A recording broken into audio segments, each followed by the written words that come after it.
नमस्कार मित्रों, मैं हूं अवधेश कुमार।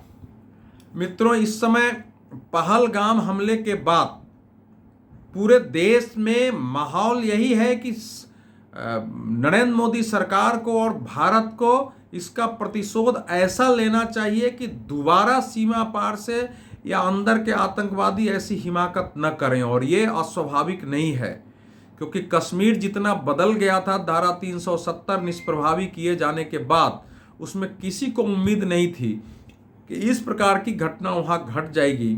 और चुन चुन कर केवल हिंदुओं को मारने का अर्थ ये था कि देश में हिंदू और मुसलमानों के बीच तनाव पैदा हो, मुसलमानों को लोग संदेह की दृष्टि से देखें। जम्मू कश्मीर में मुसलमानों को भी लगे कि अब हमको आतंकवादियों का साथ मिलने वाला है, फिर हम यहाँ एक मुस्लिम राज्य, एक इस्लामी राज्य की जो लड़ाई हम लंबे समय से लड़ रहे थे उसको लड़ें। तो और इसके और साथ ही साथ सरकार को भी ये संदेश देना था कि आप कुछ भी कर ले, आतंकवाद हमारा जारी रहने वाला है। तो निश्चित रूप से एक इतनी बड़ी चुनौती, यह देश को चुनौती है, यह हमला देश पर हमला है।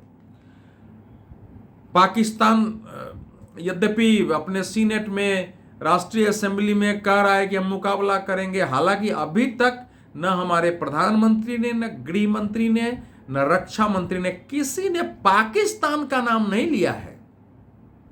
लेकिन सबको मालूम है कि कहां से जब प्रधानमंत्री सऊदी अरब की अपनी यात्रा से लौटते समय पाकिस्तान के एयर स्पेस का उपयोग नहीं करते हैं और वो 5.5 घंटा समय लगा के आते हैं, तभी स्पष्ट हो गया था कि भारत के पास पाकिस्तान की भूमिका की सटीक जानकारी है।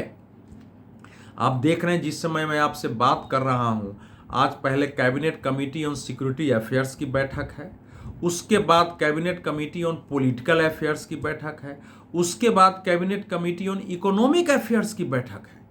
अब ये सब देश के नीति पर निर्णय लेने वाली शीर्ष इकाई है। Cabinet committee on security affairs जो है आज दूसरी बार बैठ रही है। तो पहले 25 तारीख को बैठक हुई थी। अब ये देश की सुरक्षा को लेकर निर्णय लेने वाली शीर्ष इकाई है, जिसके अध्यक्ष प्रधानमंत्री होते हैं, जिसके मेंबर रक्षा मंत्री, गृह मंत्री, विदेश मंत्री होते हैं और राष्ट्रीय सुरक्षा सलाहकार बैठते हैं। उसमें सारे अफसर बैठे हुए थे।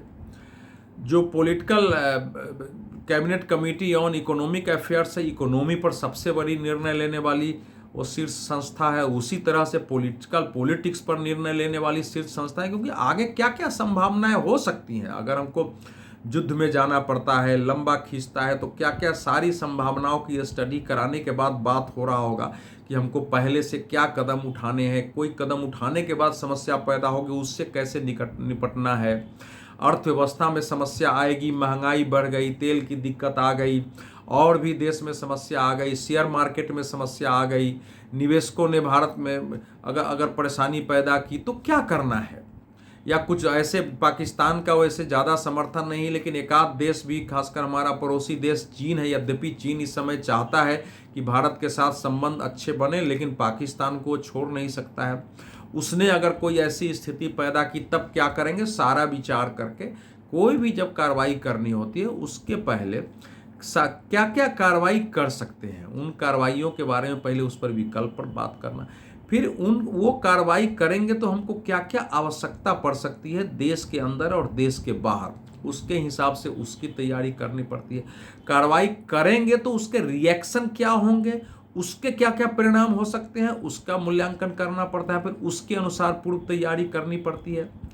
अब इसके पहले आप देखेंगे तो प्रधानमंत्री के साथ चीफ ऑफ डिफेंस स्टाफ की बैठक हुई है, तीनों सेनाओं के प्रमुखों की बैठक हुई है, फिर रक्षा मंत्री के साथ उसके पहले उनकी बैठक हुई है, गृह मंत्री के साथ बैठक हुई, और सबसे बढ़कर राष्ट्रीय स्वयंसेवक संघ के जो सरसंघ चालक है मोहन भागवत जी, वो भी मिल रहे हैं, उनके साथ भी लंबी बैठक चली है।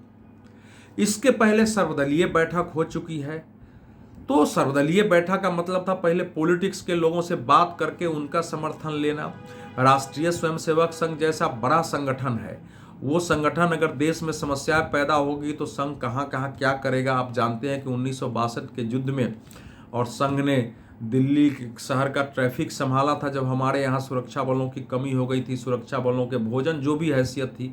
तो आज संघ उसमें क्या क्या कर सकता है, क्या संघ की आवश्यकता पड़ सकती है सेवा के कार्यों में, शुश्रूषा के कार्यों में, अस्पतालों में जो है उनकी सेवा भारती का हो सकता है, बहुत सारे विषय हो सकते हैं। लोगों का अगर मान लीजिए जम्मू कश्मीर कहीं से इधर उधर पलायन होता है तो जम्मू कश्मीर में संघ की इकाई क्या कर सकती है, सब काम सरकार नहीं करती, वहाँ दूसरे संगठन है, पॉलिटिकल पार्टियां, वो क्या कर सकते हैं। बहुत सारे विषयों पर विचार हुआ होगा, क्या क्या संभावनाएं हैं। और संघ को भी एक बार विश्वास में लेना बहुत आवश्यक है, क्योंकि इतना बड़ा संगठन है, देश और दुनिया में 120 देशों में उनके काम है। इस समय विश्व का सबसे बड़ा स्वयंसेवी संगठन है। उनके पास हजारों की संख्या में विचार निष्ठ और पूरा समय लगाकर देश के लिए काम करने वाले लोग हैं। तो जब भी कोई बड़ा कदम उठाते हैं, ऐतिहासिक कदम, चूंकि आतंकवाद से हमको बचना है तो हमको सारी व्यवस्थाएं करनी पड़ती। तो ऐसे सभी संगठनों के साथ संभव है आगे प्रधानमंत्री ऐसे दूसरे संगठनों के लोगों के साथ भी बात करें और जो भी समझ में आएगा उससे बात कर सकते हैं। तो अभी एक इससे पता चल रहा है कि सरकार गंभीर है और इसकी तैयारी चल रही है और तैयारी व्यापक पैमाने पर चल रही है और सपोर्ट। लेकिन दिक्कत यह है कि जो पॉलिटिकल पार्टियां वहां सर्वदलीय बैठक में या कई बार बयान दे रही हैं कि हम इस काम में सरकार के साथ हैं, वही पॉलिटिकल पार्टी बाहर निकलने के बाद प्रश्न उठाती है। तो उस पर अलग से चर्चा कर लेंगे। इसलिए हमारे देश में एकता आसान नहीं है। कोई कह रहा है कि भैया आतंकवादी के पास धर्म पूछने का कहाँ से समय होगा, बताइए, सारे प्रमाण आ रहे हैं, बच्चे रो रो के कह रहे हैं, पत्नियां उनकी बता रही है और विधवा हो चुकी हैं वो सब बता रही हैं, फिर भी इस प्रकार से प्रश्न भारत में उठाया जा सकता है। लेकिन तो जम्मू कश्मीर से भी इस बार अभी पहले की अपेक्षा में ज़्यादा समर्थन मिला है और वो समर्थन धारा 370 के निष्प्रभावी होने के बाद जो लोगों तक सरकार पहुंची है, उनका विकास हुआ है। जो शिक्षा शैक्षणिक संस्थान चल रहे हैं, बच्चे पढ़ रहे हैं, खेल कूद में भाग ले रहे हैं, सांस्कृतिक गतिविधियां हैं, हिंदुओं का पर्व त्यौहार और सिखों का तो छोड़िए, मुसलमानों के भी बहुत सारे पर्व त्यौहार जो बाहर निकल के नहीं होते थे, ताजिया निकलने लगा, ये सारी चीज़ें हुई है। अब उनको भी समझ में उनका आर्थिक विकास हो रहा है कि भाई ये तो आतंकवादी नाश कर देंगे, इसलिए निकल के आ रहे हैं। हालांकि जम्मू कश्मीर के जो मुसलमान हैं उनका बहुत बड़ा वर्ग पहले से उस प्रकार से भारत के प्रति निष्ठा प्रदर्शित करने वाला नहीं रहा है, रहे भी होंगे तो उनकी आवाज़ नहीं आती थी। और जब भी सैन्य कार्रवाई होती थी आतंकवाद के विरुद्ध तो वो एक प्रकार से उनकी पिकेटिंग करने, उनकी रक्षा करने आ जाते थे, पत्थरबाजी होती थी। उसके अतीत में देखने पर अगर इतने ही लोग सड़क पर उतर के हम हिंदुस्तानी है कह रहे हैं, आतंकवाद मुर्दाबाद, हिंदू मुस्लिम भाई भाई अगर कह रहे हैं, तो एक बदलाव है, उसको स्वीकार करने की आवश्यकता है। तो ये भी बदलाव हुआ है।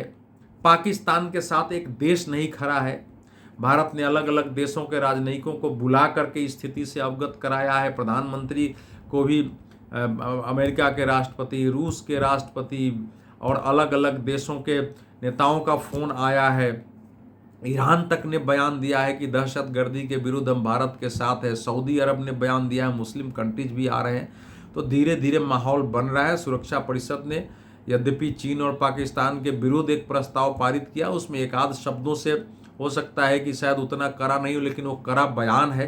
तो एक आधार चारों तरफ बन रहा है एक बड़ी कार्रवाई का। कोई भी कार्रवाई आप अचानक नहीं कर सकते हैं। और प्रधानमंत्री ने कल सेना के प्रमुखों के साथ बैठक में स्पष्ट कर दिया है कि सेना जैसे चाहे, उसके पास जो इन्फॉर्मेशन है उसके अनुसार कदम उठाए। सेना को कदम उठाने देने का मतलब है कि सेना चाहे तो युद्ध का भी ऐलान कर सकती है। तो सेना के हाथ में अब सारी चीजें हैं, तो सेना को इस ढंग से खुली छूट मिल चुकी है। तो जाहिर है कि अब ये देश जो है निर्णायक कार्रवाई की ओर बढ़ गया है। और निर्णायक कार्रवाई अगर होगी तो फिर वो किसी सीमा तक जा सकती है। तो देश की पूरी तैयारी हमको दिखाई दे रही है। अब आज cabinet committee on security affairs की बैठक में, पॉलिटिकल कमेटी की बैठक में, इकोनॉमिक अफेयर्स की बैठक में, फिर उसके बाद कैबिनेट की बैठक है, फिर कैबिनेट बैठक में बहुत सारे निर्णय होंगे। ये सब एक पूर्व तैयारी होती है, इसलिए प्रतीक्षा करिए। इस बार निर्णायक कार्रवाई होनी है, कैसे होना है, क्या करना है, इस पर आगे आपसे बात करूंगा। धन्यवाद।